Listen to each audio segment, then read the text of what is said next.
Assalamualaikum warahmatullahi wabarakatuh. Namo Buddhaya, salam kebajikan, Om Swastiastu. Yang terhormat pimpinan Komisi 3 DPR RI, yang terhormat anggota Komisi 3 DPR RI, serta seluruh hadirin yang berbahagia.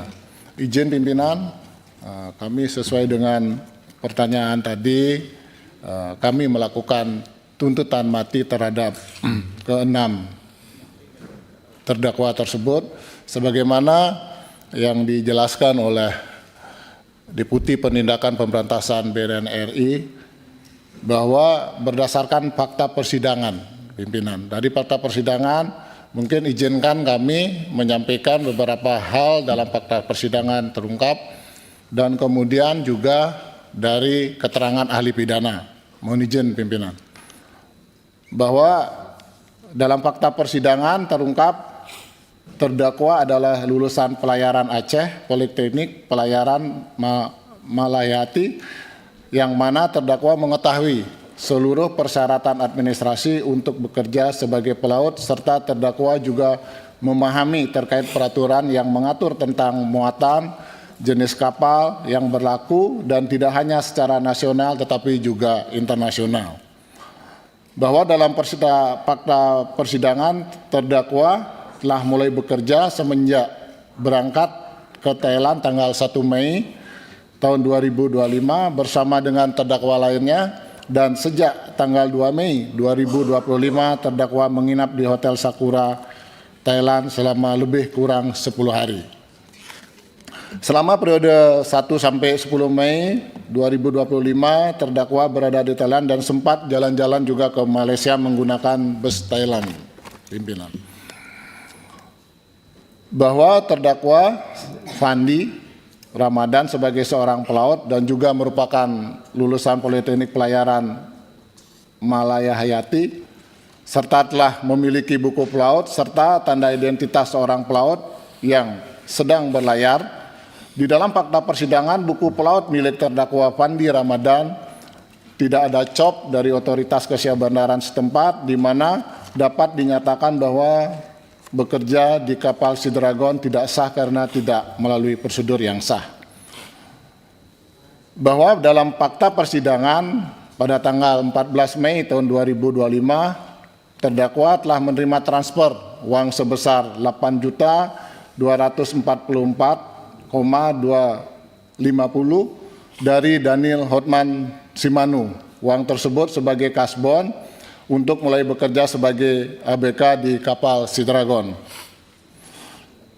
Sedangkan di dalam legal agreement yang ditandatangani oleh terdakwa Fandi Ramadan mendapatkan gaji sebesar 2.000 USD per bulan.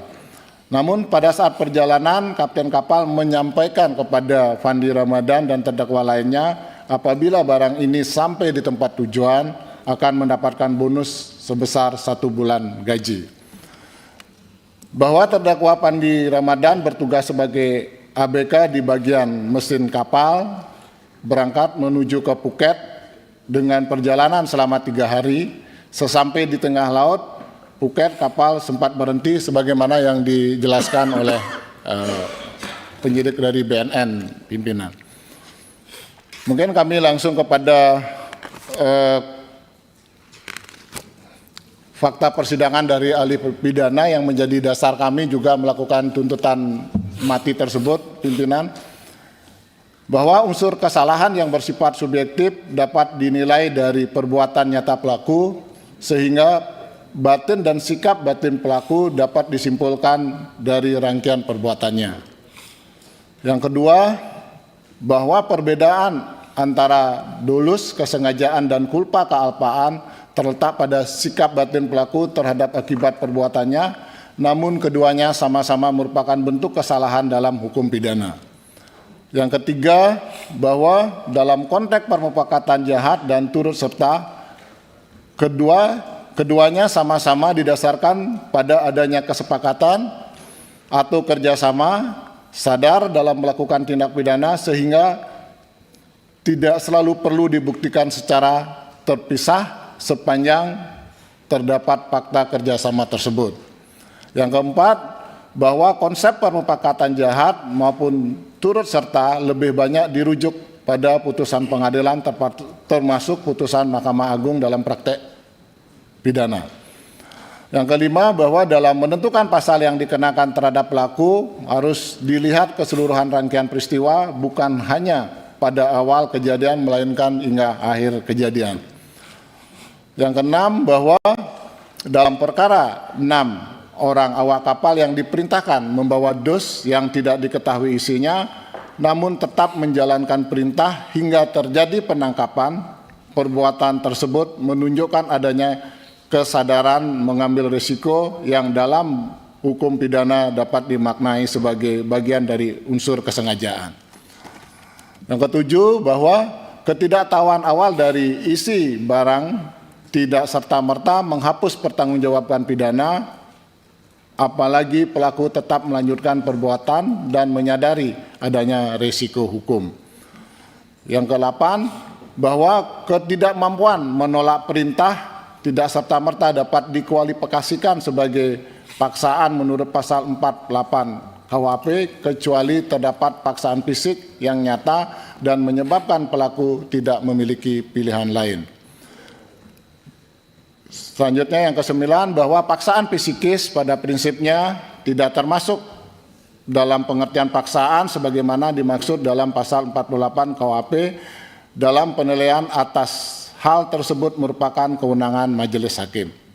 Pimpinan Komisi 3 dan anggota Komisi 3 DPR RI yang terhormat, sebagaimana fakta persidangan yang menjadi pertimbangan kami dalam menuntut hukum maksimal kepada para terdakwa, karena di seluruh dunia kejahatan narkotika termasuk kejahatan yang sangat serius dan luar biasa dan dikenal sebagai dengan istilah extraordinary crime. Karena tindak narkotika dapat mengakibatkan kerusakan kesehatan manusia, merusak generasi muda, dan di lain sisi narkotika merupakan bisnis yang sangat menguntungkan bagi jaringan peredaran gelap narkotika dan sangat merugikan bagi negara.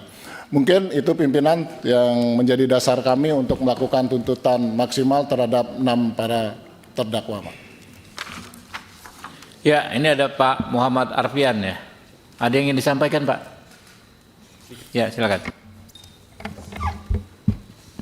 Bismillahirrahmanirrahim. Assalamualaikum warahmatullahi wabarakatuh. Mohon izin yang kami hormati pimpinan Komisi 3 beserta seluruh anggota Komisi 3 yang kami hormati. Kami JPU Muhammad Arfian ingin menyampaikan setulus-tulusnya sedalam-dalamnya permohonan maaf dari kami yang mana atas kesalahan kami di persidangan kemarin, yang mana akan menjadi bahan evaluasi bagi kami untuk ke depan. Selanjutnya kami telah dilakukan pemeriksaan dan dinyatakan bersalah oleh Jamwas serta sudah diberikan atau dijatuhi hukuman disiplin. Sekali lagi kami mohon izin, mohon maaf atas kesalahan kami di persidangan kemarin, yang mana kami berterima kasih kepada pimpinan Komisi 3 atas koreksi dan atensinya kepada kami, akan menjadi bahan koreksi bagi kami. Mohon izin Bapak. Assalamualaikum. Jadi rekan-rekan terhadap saudara Muhammad Arfian ini udah case close ya. Ya, kita maafkan ya, dan kita berharap ini anak muda ya. Siap. Ke depan bisa belajar ya, bisa lebih bijak lagi dan bisa maju karirnya. Siap. Ya.